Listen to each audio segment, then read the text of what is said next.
Hi guys, welcome back to my YouTube channel. My name is Adedoyin. If this is your first time here, if this is not your first time, you know my name. But thank you so much for coming back. Thank you for sticking with me. Thank you for just always being here. This video almost did not make it, but I said no, it's too early in the year to break the streak, so we have to keep going strong. So here I am, another Sunday, but it's not a vlog today. I'm going to just be chatting with you guys. So I mean, if you're obviously here, you can already tell that I live in the UK. I live in Stoke-on-Trent, United Kingdom, and we've lived here for about a year and a half now. But this is a video that I did not get to do, when I newly moved here. But now I'll be sharing this. This is 7 things I wish I knew before moving to the UK. So my situation is a bit different because just because I've lived outside my home country, Nigeria, before. So I've lived in Ukraine. I studied in Ukraine for almost 5 years. I wasn't, not everything like that somebody who's just leaving the country for the first time or living outside, Africa or Nigeria for the first time, not everything that would be a shock to the person was a shock to me. But there was still quite a lot because, I mean, when I was in Ukraine, I was a student. But coming here, coming as an adult, independent, working, and all those other things. So it's completely different now. So yeah, so basically I'm just going to be sharing some 7 things that I wish I knew and things I know can also help others, prepare their minds before coming here. So if you'd like to hear more about that, keep watching. So I know that a lot has changed with the immigration rules in the United Kingdom. So not a lot of people are coming compared to the last few years, but the UK can still be a good place to relocate to depending on your specific situation and what you hope to achieve. So just putting that out there. So for those who do have plans to come here in the nearest future, yeah, these are just some information that could help you. So number 1 is work ethic. So I mean, compared to my home country, Nigeria, they have solid work ethics here. So when you're at work, you're supposed to be at work. Nigeria now, the way we can be nonchalant with work at times. Maybe it also helps because a lot of jobs are paid by the hour. Not all jobs, obviously, but some jobs are paid by the hour. So that helps to know that, I mean, in United Kingdom, so you're paid by the hour. So okay, when you're at work, you're at work. But in Nigeria, I doubt that there are any jobs that pay you by the hour. You're paid like as a basic salary per month or however it is, or per year. So because of that, regardless of like how much work you do or how less work you do, you still get like the same salary. I don't know if that's where the nonchalance or the bad work ethic that a lot of us developed came from. But being here, when you're at work, you have to be at work. You can't be late to work. Those kind of things are not tolerated. Lateness is not tolerated. Perpetual like lateness. Late today you're 30 minutes late. Tomorrow you're 15 minutes late. Next tomorrow you're 20 minutes late. Like constantly late. Those kind of things can easily raise eyebrows and make them look at you one type of way. But generally, when you're at work, you're at work. And when you're not at work, it's in the same vein. When you're not at work, you're also not at work. Like, hardly would anybody respond to your mail once they clock out of work by 5 p.m. Nobody's going to respond to your mail. Sometimes for us in Nigeria or some other parts of maybe Africa, we tend to take work home. So your boss can call you when you're at home and you respond. They can call you after you've left work, and even on days, weekends when you're not working, they'll call you and maybe give you a little task to do, and usually you'll still do it. But over here, nobody's going to respond to your mail. If you send anybody a mail after work hours, they're not going to, best believe they won't respond to you until the next day. I also believe it is the strong work ethics that most developed countries have. That's also what has gotten them to where they are. I think it will help a lot if, as Africans, Nigerians, can change our mindset about work and take work seriously. I mean, the way you would want other people to treat your business if you were the owner of the business, also how you should treat people's businesses. So when you're employed by somebody, take your job seriously, take your work hours seriously. Yeah, because I think strong work ethics are like a very solid building blocks for like developed or strong society. So yeah, that's just my take on that. The second thing is you may struggle with loneliness. So I mean, when I lived in Ukraine, I was a student. I had lots of colleagues around me. Likelihood was I would see my colleagues like almost every day. And as students, you're mostly friends with like your fellow students, your fellow students, yeah. But being an adult and working, it's not the same thing. You can work with somebody and not necessarily be friends with them. So the point I'm trying to make is that there is the tendency for loneliness here, depending on your personality. So if you're someone who likes to be like, always have somebody to chill with, always have someone to go out with, always have somewhere to go, you might struggle a bit because unlike in Nigeria, like you might not even know your neighbors. Like you probably will not even know your neighbors. Like we've moved in here now for over 6 months, yeah, for if not almost over 6 months, and I've never set my eyes on the people living just like next to us. There's the ones on the left we've seen a couple of times, but the ones on the right, like I don't know who lives there. Like I have no idea who lives there. So it's one of those things where you would expect that, oh, my next door neighbor will have good interaction. I could just go to my neighbor's place and ask them for something. I'm expecting a password, I could just ask them to leave it with my neighbor. It's not the same. It doesn't work like that.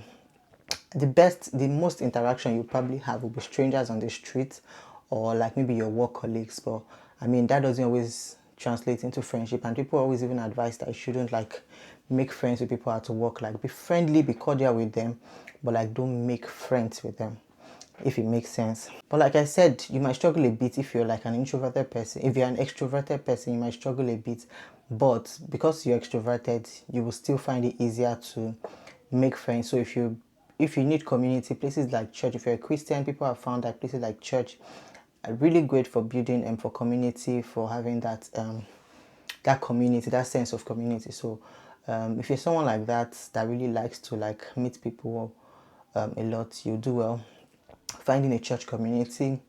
If you're someone who's fine with like myself, like regardless of where I am, chances are I'm going to be indoor. Though I still felt, that bit of loneliness, obviously, but it's not as bad as I would say if I was an extrovert. Like, cause I don't mind. I could be indoor the whole week and not step out of my house, and I won't even realize that a week has passed. So, yeah. But generally, yeah, you struggle with a bit of loneliness. But definitely, if I was coming without my husband, or if I came here without my husband, then I'm very sure that it would have been much harder, because in as much as I like to be on my own, I can imagine being on my own the whole week and then there's no other human interaction. So I don't have a husband, it's just myself. That would definitely be difficult. But because I know, oh, okay, I have a husband that I'll still interact with one way or the other, maybe that makes it not as difficult for me. So basically, you get my point. Loneliness, I didn't realize like how lonely it could be. I assumed, oh, it's an English speaking country. Oh, perfect. Everybody speaks English, so you'll be able to, make friends. I thought in the twinkle of an eye, oh, you have several British friends or several English friends, but it doesn't work like that. So what can combat loneliness, or what can help with loneliness, is what I always advise, or what I think is best, is if you can go to a city where you have family, or you know someone, or you have friends. It doesn't guarantee that, obviously. It doesn't guarantee that you're going to be seeing each other every time. But to an extent, it can help. They can be able to help you get settled in faster. So yeah, if you do have the option, I'll definitely advise you go to a city where you already have somebody, or you already know somebody.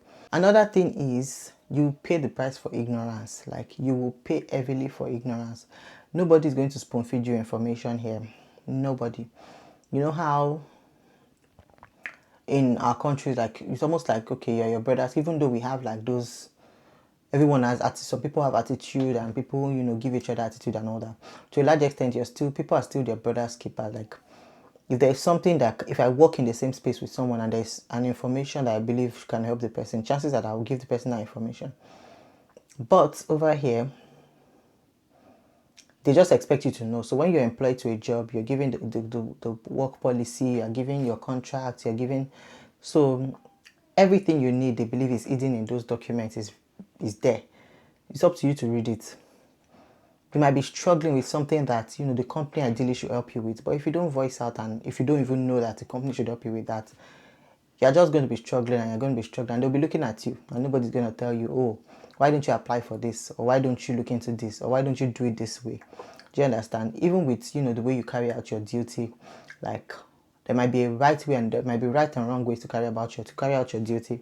And if you don't know and you're doing it the wrong way, like rather than someone come and tell you that, oh, this is not how to do this, they'll just report you. Like you're just going to get reported and you can even lose your job. Like instead of someone actually coming to tell you, oh, this is not how to do it, or supporting you or helping you do it the right way. I don't know if it's that it is assumed that you're just doing the wrong thing because you want to do the wrong thing. But yeah, like I said, you pay the price for ignorance. So ignorance, nah. So if you're in a job, make sure you read your work documents, your work policy, your contracts. Go back to those things time after time, to find out, you know, what it says about different things. What else do I want to say? Ask questions too. It can help to ask questions. If you're not sure about something, definitely ask questions. And yeah. And generally as well, in terms of like benefits you're entitled to, like in the country as a whole, or things, or how to get settled into the country, or different things to do, how to do what, where to get what. The internet is your friend, because you're not going to find a neighbor to ask those questions. You're not going to find, if you're new, you're not going to find a neighbor to ask those questions, or, you know, someone to ask those questions. If you're lucky and you have friends around, that's great. But the internet is going to be your best friend. Another thing is the weather, guys. The British weather is horrible. Horrible. I lived in Ukraine for a bit, and when I was coming here, I was really excited. I was thinking, oh, it's not as cold as Ukraine, it's not going to be as extreme as Ukraine, so that means it's going to be perfect. I thought, oh, the summer is going to summer, and then the winter is not going to be too cold, so that's just perfect. But I think I did not understand that, you know, it doesn't work like that. So the UK weather is very gloomy, rainy. So like most of the time it's raining. I arrived in July of 2023, and you guys, I came in shorts, thinking, oh, okay, this is summer. I mean, July is summer. I should be getting like 20 something degrees. Tell me why I came and it was about 14 degrees or so. And in addition to that, maybe 14 or 13 degrees. And in addition to that, it was raining. Like it was really raining. It was so cold on that day. As a matter of fact, it's pretty much the same. Hasn't changed. In the peak of summer in August, you're still getting rain, frequent rain. Today it's 20 degrees. Tomorrow it can become 11 degrees or 10 degrees. So like it's pretty unstable. And then it's raining throughout summer. Like you hardly get, like, if you put together all the days where you get like sunlight, like proper sunlight, when I'm talking like 20 degrees and like warmth, where you're getting like 20 degrees and above. If you put together all the days, I hardly think it's up to 2 months. I hardly think in a year that you get up to 2 months of, you know, temperature greater than 20 degrees ish. So yeah, the weather, I wasn't expecting that at all. I was thinking, oh, I'm coming to somewhere that is not extreme, so it's not too cold, it's not too hot. But the gloominess, the rain, I didn't sign up for that at all. Another thing is, I wish I learned how to drive before I came. I actually do wish I learned how to drive. One, because it costs so much to learn how to drive here. I'm currently taking driving lessons. I've mentioned that in some of my vlogs, so you guys know. Taking driving lessons, but like the money we're paying, like it's quite a lot. And I mean, learning how to drive before coming here doesn't also guarantee that, you know, you're going to easily like start driving here, you're going to get your license easily. But it makes a whole lot of difference, because in terms of like where to start, if you're going to be even learning and doing like brush up or touch up classes, you're not going to have to start like from the scratch. You're not starting to learn how to drive. You'll be learning like the rules that applies to the driving here, and you know how to be more careful and follow their rules. But you're not necessarily learning how to like move the car, how to actually drive. So yeah, I wish I did learn how to drive. So if you're coming to the UK, I would advise that you learn how to drive before coming here. It will save you money. It will also save you time. And also, I think driving is also important because the way the weather is set up, some days you don't want to be standing outside in the cold waiting for a bus every time, or you might have to be in a city where maybe the transport system is not exactly great. Like in Stoke-on-Trent where I stay, yes, there's a transport system, but it's not. So the bus can tell you, you can check on your map and it's telling you, oh, your bus will be there at 12:20.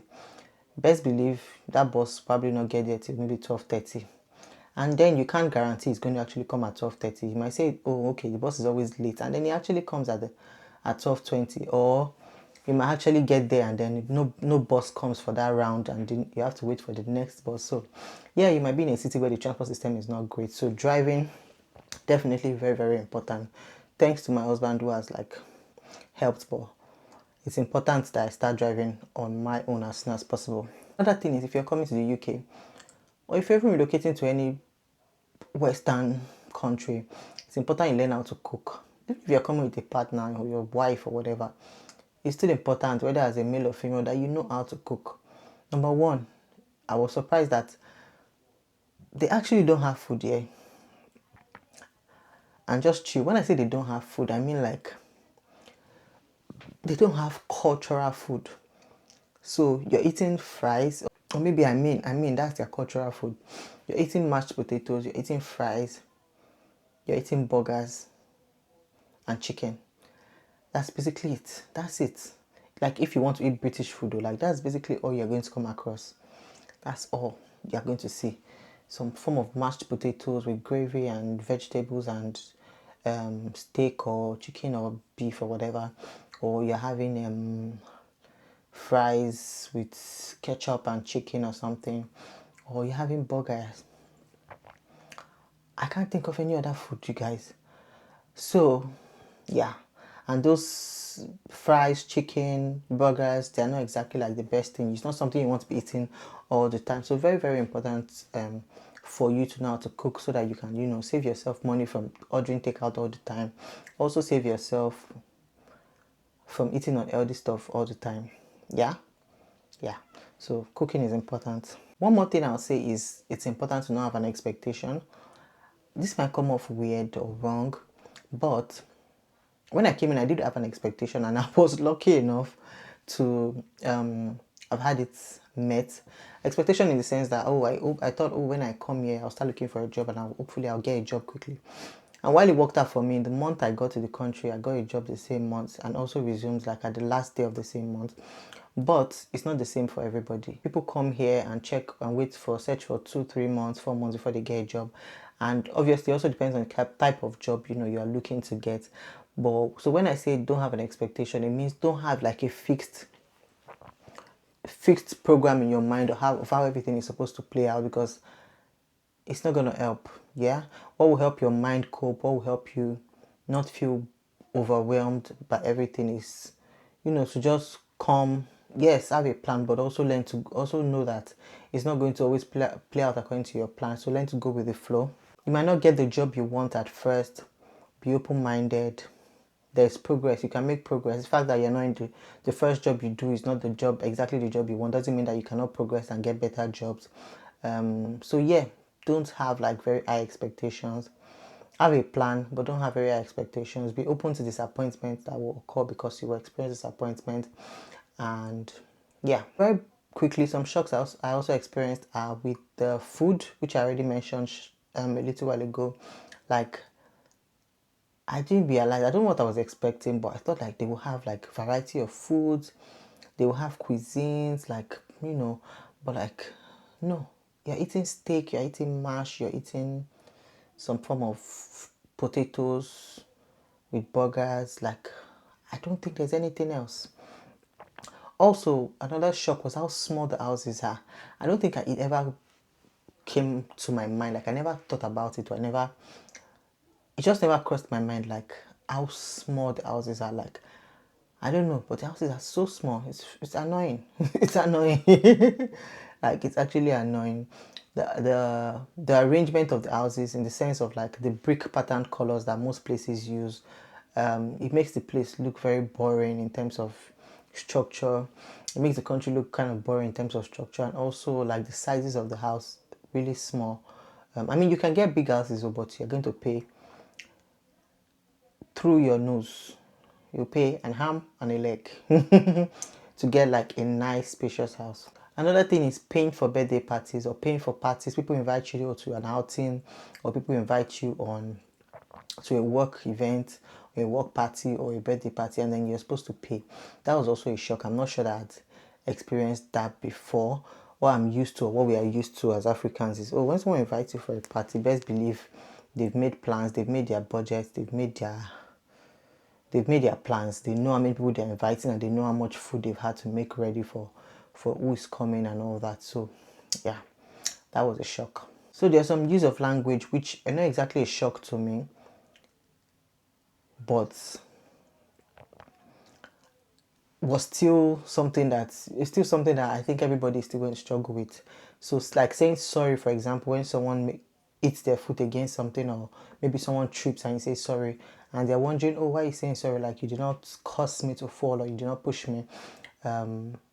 Yeah, so that happens, but regardless of the fact that I know that, oh, sorry is not the right word, I still find myself saying sorry when it happens. So yeah, something like okay, when they say, oh, are you all right, are you all right, so it's not like, oh, they are assuming that you're sick and they're checking on your well-being. No, it's just like their way of saying hi, hi, hi.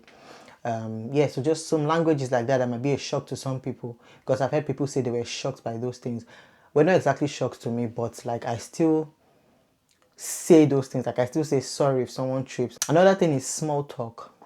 Yeah, so the British people love to make small talk a lot. And for me, I'm not bothered. You know, some people say, oh, they find some things intrusive, like people asking, oh, do you have kids? Are you married? They find it intrusive. I'm just like, that's public information. Whether you're married or you have kids, at the end of the day, it's public information. So I don't know why some Africans or some Nigerians find it like intrusive. I guess when they ask questions, like maybe someone is pregnant and they're asking, oh, when are you due? Are you having a boy or girl? Those kind of questions. Some people find it, yeah, very somehow, because of where we're coming from. And I feel like even amongst not just Africans, I think some other people as well who are not even Africans might find those type of questions a bit intrusive. But generally, I really don't like find those questions too serious. I just feel like it's just information. If you don't want to share, that's fine, but I don't think it's like too extreme. Anyways, yeah, I think the British people just find that's the best way to make small talk. People can talk about everything today though. We can talk about, oh, how many kids you have, what your husband does, what you do, if you want more kids, oh, how long have you been married for? Are you married? They can talk about all that with you, and then tomorrow they don't even send you like that. They can actually just pass by your side and just say hi and pass by your side. So that wouldn't automatically translate into like we've become best pals. You get my point? So yeah, so it's just small talk. It's just small talk. It's just small talk. Yeah. So someone meets you today, they can ask you all those questions, and I get that's why it seems weird for we as Africans, because we feel like, okay, by the time we're going into that extent, I'm telling you the gender of my baby, I'm telling you when I'm due, I'm telling you if I have a husband, how many children I want, do I want more children? If I'm telling you all that, then I expect that we should be paddy, like we should be friends, we should be best of friends, not just work colleagues that I don't even know your surname, I don't even know where you live. Do you get my point? So makes sense. Some people feel like, okay, let's just keep small talk to, oh, what's the weather? Oh, the weather is horrible today. Oh yeah, it's horrible. The weather is nice today. Oh, it's nice. Let's keep it to that, and let's just keep it moving. So, but yeah, all this to say, like, the British people like small talk, and they do a lot of small talk, or what they believe is small talk. The last thing is the respect part. Some people find it weird, because you have to call people that are way older than you by name. Maybe you have a work colleague who's like almost a grandma, and you're calling her by her name, you're calling her Cynthia, or you're calling her Trisha, or you're calling her Sasha, or whatever. And they find it weird, like Africans, I mean, find it strange, because where we come from, people older than you put like those honorifics. I think that's what it's called. So Mrs. something, Mr. something. Well, everybody's on a first name basis here. Like your lecturer at school, your consultant, okay, your consultant, maybe you put a doctor in front of their name, which I mean is always done everywhere, even in Nigeria. But generally, you get what I'm saying? It's first name basis, not nobody is using a ma or sa or Mr. something or Mrs. something. I mean, unless it's like an official thing, but like on a casual basis, like, okay, we're work colleagues, or mind you, my neighbor or something like that. Everybody is like on a first name basis. I've talked a lot. I've said a whole lot. I really hope this video doesn't go more than 20 some minutes. after I edit it. But thank you so much for watching, guys. If you have anything to add to what I've said, if there's something I've said that you disagree with, kindly let me know in the comment section.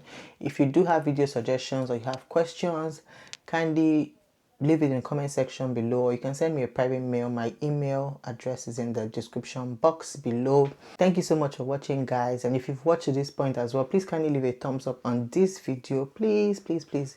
If you're yet to subscribe, why not? If you watched up to this point, please hit the subscribe button for me just down below, and I will see you guys in my next video. Bye.